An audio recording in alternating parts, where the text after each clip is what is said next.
hurry up! Oh!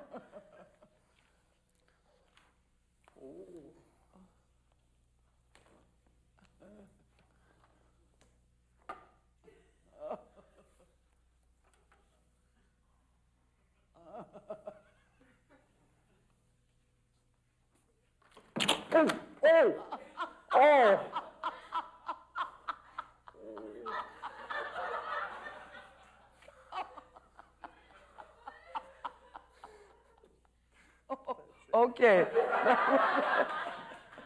What can you tell me? Oh, I screwed up. The match wasn't supposed to light. When It didn't. lit. No, it didn't. When you threw the thing, it went out. No, I lit the match too soon. I had more business with the match. I see. And it lit, and I was like, oh, shit. I had to go. Well, I didn't see it, you see. So that didn't matter. You went with what happened. Anything else? The balance wasn't as strong as it was in No, I didn't think so either.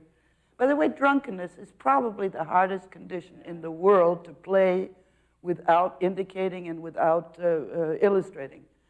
You were on the, sometimes it was wonderful, but it wasn't, I don't think it was consistent. I don't know why. Yeah.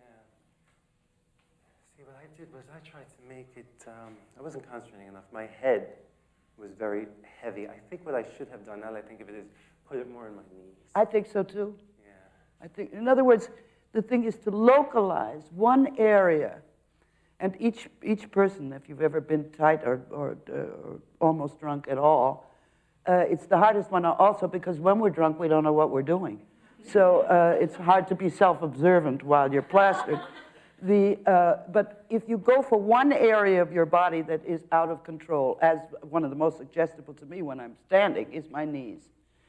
And to allow them, in other words, to give in to the desire, to the fact that they feel wobbly. In other words, to give in to them, but then try to control it. Do you follow? You don't want to be, in other words, what most actors do, or most people who play drunks, is that they want to be out of control, you see.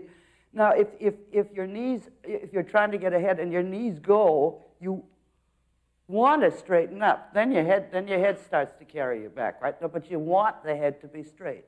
So there's continuously finding the vulnerability and overcoming it with a desire to do it correctly. Right? And it was, like there on the knees, it was very good. And there was one point here where it was very good, but it was variable. Right?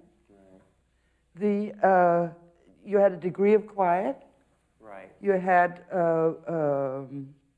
what else? The bathroom. The toilet. Oh, yes, okay. Now, again, staying drunk is harder sitting.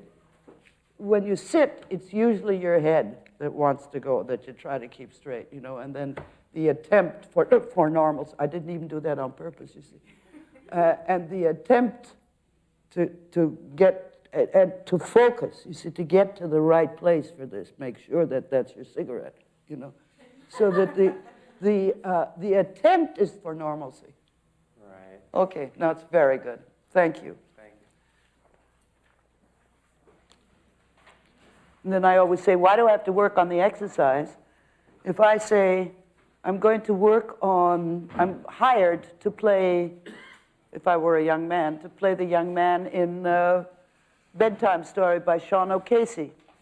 And his first scene, he's got a lost object. He's looking for a lipstick. It's pitch dark in the room. It is ice cold in the room. He has to be quiet because the landlady is downstairs. He has to, he spills it, he knocks over a lamp and he's sopping wet, and so forth and so on. There are like 6 conditioning forces at stake.